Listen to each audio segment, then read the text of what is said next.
Hello mga kainday! Another day, another vlog food tayo. Cooking tayo ng adobo, liver, and gizzard chicken.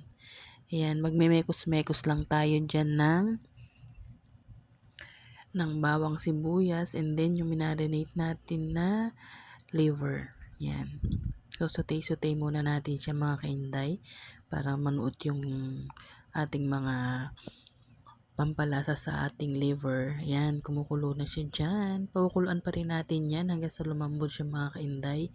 Kasi yung gizzard medyo maano yan, matagal lutuin at makunat yan mga kainday. Yan, palalambutan pa rin natin hanggang sa lumambot na siya. At konting sabaw lang gagawin natin dyan mga kainday. Ayan ang ating hapunan.